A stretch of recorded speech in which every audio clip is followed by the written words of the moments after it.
Assalamualaikum teman-teman di kelas fikih K11. Jadi perkenankan saya share tentang modul ajar format lengkap yang model 1 ya. Jadi kalau boleh milih ini pakai model 1 apa model 2? Ya model 1 toh. Ya model 1 aja. Kenapa harus model 2 gitu ya? Karena kan ini lebih simpel. Dan yang terpenting adalah sudah menyangkut komponen-komponen yang ditentukan ada di atas itu. Nah, ini komponennya ya.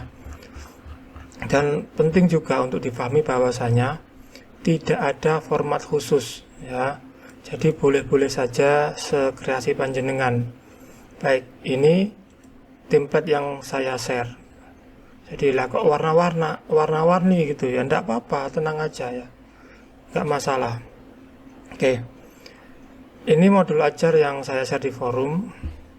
Ini yang mungkin kesulitan mengerjakan, ini sifatnya sharing saja.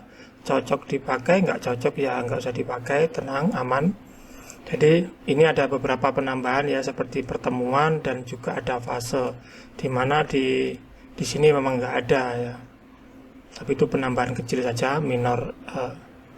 Oke, langsung aja ya. Seperti biasa ada nama modulnya, ada nama penyusun, institusi, tahun penyusunan, jenjang, ini malum semuanya ya sepertinya ya. Kemudian ada alokasi waktu, ini satuannya menit, 90 menit atau setara dengan 2 jam pelajaran. Kebetulan kalau di Aliyah itu 1 jam pelajaran sama dengan 45 menit. Rencananya ini akan dilaksanakan pada pertemuan ke-1. Oke, kompetensi awal, ini peserta didik setidak-tidaknya. Jadi kompetensi awal itu adalah kompetensi yang harus dimiliki sebelum materi ini diajarkan, begitu ya. Ini bahasanya bebas ya, terserah, bisa seperti ini. Peserta didik setidak-tidaknya tahu apa itu ibadah wajib, apa itu ibadah sunnah, seperti itu. Kemudian ada profil pelajar Pancasila dan pelajar rahmatan lil alamin. Nah, ini mengacu kepada prinsip-prinsip profil pelajar Pancasila. Sebentar, saya akan share dokumennya. Nah, ini dokumennya ya. Nanti saya share juga di forum kalau dibutuhkan. Panduan pengembangan proyek atau P5RA ini. Ini bisa dibaca kalau jenengan mau lebih lengkap. Tapi intinya pada tadi itu isinya ada di sini nih. Nah, ini. Nah, ada di sini. Yang ini adalah 10 prinsip rahmatan lil alamin atau moderasi beragama. Nah, ini kalau ini adalah yang tadi tuh profil pelajar Pancasila itu yang ada 6 itu. Jadi kita copy terus kita masukkan di sini gitu. Karena memang tidak diminta untuk dijelaskan relevansinya ya, tidak usah dijelaskan. Pokoknya ditulis saja beriman bertakwa. Untuk yang profil pelajar ini mana nih, diambil aja beberapa gitu. Misalnya sebentar, tadi mana ya, nah ini tinggal diambil aja, misalnya lurus iktidal dan seterusnya gitu ya. Oke, lanjut.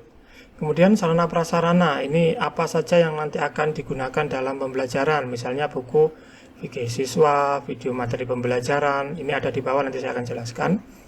Kemudian lembar kerja siswa, ini diganti aja deh seperti ini, peserta didik ya, atau LKPD. Kemudian lembar rubrik untuk asesmen dan juga slide PowerPoint misalnya gini. Nah, kemudian target peserta didik. Nah, ini target peserta didik ini karena nggak ada yang inklusi atau yang akselerasi ya kita hapus saja. Ini targetnya umum, secara umum lah, model pembelajaran. Sebenarnya model pembelajaran itu banyak ya. Ada yang project based, ada yang problem based, discovery, dan banyak lah ya. Ini saya cari yang mudah saja, yang inquiry based learning, yang model guided ya. Kalau yang open agak susah, tapi kita pakai yang guided aja. Atau kalau mau jenengan bisa tambahkan misalnya model ceramah gitu, boleh aja ya. Kemudian masuk ke tujuan pembelajaran. Nah, ini ada di LK4. Sebentar, saya perlihatkan dulu.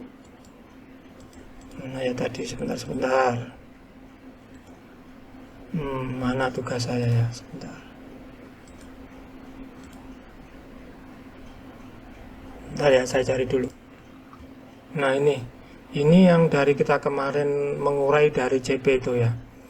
Memang konsepnya ini macam-macam ya. Ada yang seperti ini, kalau CP itu langsung diambil dari paragrafnya, begitu juga dengan TP, lalu di ATP kemudian dimasukkan model ABCD itu ya, audient behavior apalah itu ya. Jadi begini, oke, masuk ke sini aja langsung. Jadi tujuan pembelajarannya adalah konsep VK. Nanti kriterianya apa? Kalau kita pakai ABCD berarti ya peserta didik dapat menganalisis konsep VK syariat keduanya dengan bahasa mereka, kondisinya ya, baik dan benar adalah degree-nya. Boleh seperti itu. Nah, ini kan terkait pas di LK4 itu bagaimana yang disarankan oleh Bapak Ibu dosen gitu nggih. Kemudian pemahaman bermakna. Jadi intinya peserta didik itu habis menyelesaikan materi ini itu apa manfaatnya? Seperti itulah ya kurang lebih. Dalam contoh ini misalnya setelah menyelesaikan materi ini, peserta didik diharapkan tumbuh kesadaran bahwa beribadah itu telah ada aturannya. Kayak gitu-gitu nggih. Sekali lagi jangan mempersulit diri dengan bahasa-bahasa yang apa ya, yang terlalu baku gitu ya. Sebisanya, seenaknya. Yang terpenting nanti bisa diterapkan. Oke. Kemudian pertanyaan pemantik.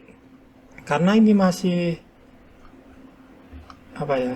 Karena ini masih awal ya, jadi pertanyaan pemantiknya tuh ya yang relevan dengan mana tadi. Nah, dengan konsep ininya gitu ya. Jadi misalnya dalam setiap ibadah itu ada tata caranya loh. Dalam sholat misalnya setelah niat takbiratul ihram, kenapa nggak langsung sujud aja? Itu contoh pertanyaan pemantik. Ya, jadi pertanyaan yang menggugah anak itu untuk belajar. Oke, lanjut. Masuk ke poin E, kegiatan pembelajaran. Jadi karena saya menggunakan mode apa itu ya tadi ya, inquiry ya, yang model guided atau yang dipandu. Jadi intinya kalau inquiry itu model diskusi gitu loh ya. Yang guided artinya guru terlibat untuk mengarahkan ya, karena memang kalau untuk anak seusia SMA belum bisa ya model andragogik yang mereka secara kesadaran untuk diskusi. Tapi intinya inquiry itu diskusi lah, gampangnya begitu. Oke, seperti ini pendahuluan. Nah, nanti dituliskan di sini berapa menit gitu. Rencananya pendahuluan ada 15 menit. Nah, karena asesmen ini nanti digunakan untuk diferensiasi ya. Ini karena ini tidak disinggung ya kita nggak usah bahas. Intinya diagnostik ya, kita lakukan diagnostik. Sebenarnya diagnostik itu juga tergolong asesmen formatif juga, tapi ya sudahlah, asesmen diagnostik ya diagnostik gitu aja. Yang kognitif maupun yang non kognitif. Ya, ini tertera di poin F, assessment. Nah, ini saya turunkan di sini. Nah, ini ada di sini. Nanti kita akan bahas. Kemudian mana lagi ya tadi? Nah, mengisi rubrik. Jadi kalau habis di assessment awal, ya, diagnostik, kemudian diisi rubriknya. Itu. Misalnya kita tandai ini anak ini ternyata mempunyai kompetensi di atas rata-rata. Nah, kita tandai ini pakai rubrik ini. Oke, nanti ini akan tersedia di lampiran. Kemudian persiapan kegiatan inti. Nah, kegiatan inti ini silakan jenengan jabarkan teknisnya begitu. Ya, kalau inquiry ya kurang lebih seperti ini. Nah, ini video sumber belajar ini yang kita kerjakan di LK5 kapan hari. Atau kalau jenengan menggunakan model-model pembelajaran yang lainnya, jenengan uraikan di sini. Bisa jenengan uraikan atau jenengan kasih ringkasan saja ya. Misalnya seperti tadi punya Bu Amalia tadi pakai itu discovery learning itu kayak stimulus dan sebagainya ya, dituliskan singkat atau dijelaskan secara rinci di lampiran. Seperti ini kurang lebih. Kemudian penutup. Nah, pendidik memberi kunci jawaban, meresi jawaban dari kelompok atau diskusi. Nah, ini saya akan jelaskan dulu ya. Seperti ini. Nah, ini kan bentuknya diskusi. Jadi pada poin kelima, jadi pendidik melakukan pengelompokan begitu. Ini bisa menggunakan dasar dari asesmen awal ini tadi, ya. Misalnya anak itu dikelompokkan. Oh, ini anak ini punya kemampuan di atas rata-rata, dikelompokkan sendiri atau dicampur, boleh di mix, boleh terserah lah ya. Inilah. Di sini kan dijelaskan nggih. Misalnya pendidik membimbing diskusi dengan melontarkan 2 sampai 3 pertanyaan tertera pada poin F assessment. Nah, ini di sini. Nah, formatif. Nah, untuk diskusi. Jadi ini pertanyaan-pertanyaan berikut jawabannya. Jadi yang membedakan jadi begini nggih. Bapak Ibu, sepemahaman saya, jadi formatif itu tidak digunakan untuk rapot. Jadi lebih digunakan untuk meningkatkan mutu pembelajaran ya. Jadi seperti ini, diberi soal kemudian diberi jawabannya. Ini juga termasuk bentuk formatif gitu ya. Nah, seperti ini pada penutup pendidik memberi kunci jawaban dan merevisi jawaban dari kelompok atau diskusi. Nah, ini jawabannya dari sini. Kalau pakai model seperti ini ya. Terus ini sudah ya. Kemudian lah kok di sini tidak ada sumatifnya. Sekali lagi ya Ibu, sumatif itu kan Bapak Ibu, sumatif itu kan digunakan untuk nilai raport. Tidak semua materi pembelajaran itu menuntut sumatif. Jika misalnya ini ya, pada pertemuan kedua nanti memang jenengan bermaksud untuk melakukan sumatif akhir materi, yang jenengan tambahkan saja di sini. Misalnya loh gini. Ini saya copy aja, copy. Kita insert cell seperti ini. Ya tinggal jenengan masukkan. Misalnya di sini adalah asesmen sumatif akhir materi gitu. Saman buat aja di sini pertanyaannya. Seperti itu, nggih. Ini sudah maklum, jenengan bisa ambilkan di LK berapa ya yang kita bikin itu. Ya, jenengan masukkan di sinilah, yang itu loh, jenengan C2, C3, terus skornya berapa itu loh, saya lupa. Kemudian ada G, ini pengayaan dan remedial. Ini sama loh ya, omong-omong. Saya lihat lagi. Ini sama ya, cuman saya buat warna biar lebih menarik aja. Ini pengayaan dan remedial. Ini sama juga tuh, pengayaan berupa tugas nanti untuk peserta didik yang nilai diagnostik awalnya atau nilai formatifnya lebih tinggi di atas rata-rata, maka kita beri pengayaan misalnya berupa tugas membuat daftar kitab-kitab fikih populer mazhab Syafi'i, minimal 2 judul kitab. Anak-anak tadi kita suruh ke perpus, suruh cari judul-judul kitab kayak gitu untuk pengayaan. Nah, untuk yang remedial yang di bawah, nilai di bawah rata-rata, mungkin kita suruh anak-anak tadi itu merangkum konsep fikih dan ruang lingkupnya menggunakan bahasa mereka sendiri, setidaknya 2 paragraf. Itu contoh remedial. Kemudian pada poin H ya, glosarium atau istilah-istilah penting ya. Di sini glosarium atau istilah pentingnya fikih, syariat, maqasid asy-syariah gitu ya. Ini juga nanti silakan dilihat di daftar pustakanya tentu saja. Kemudian buku siswa. Nah, ini buku siswa. Ini apa yang akan kita gunakan gitu ya, atau materi referensi yang akan kita gunakan.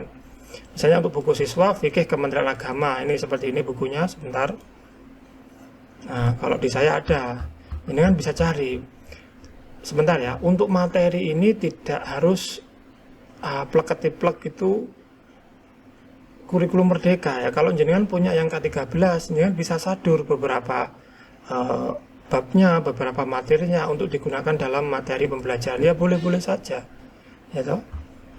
Oh, ini saya kelupaan ya, belum saya kasih tanda tangan, nanti jenengan tambahkan sendiri, misalnya nama guru, tanda tangan, nama kepala begitu.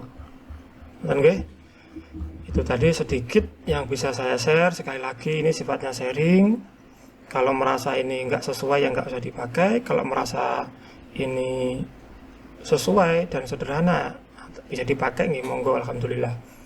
Dan kalau bisa milih ya, mending milih ini. Lalu bagaimana dengan materi ajar atau 2 pertemuan? Ya tinggal dibuatkan 2, ya 2 modul ajar, itu aja, sederhana gitu. Itu saja. Sedikit, semoga bermanfaat lah. Ya wallahu a'lam bishawab. Akhirul qouli wal afu minkum. Assalamualaikum warahmatullahi wabarakatuh.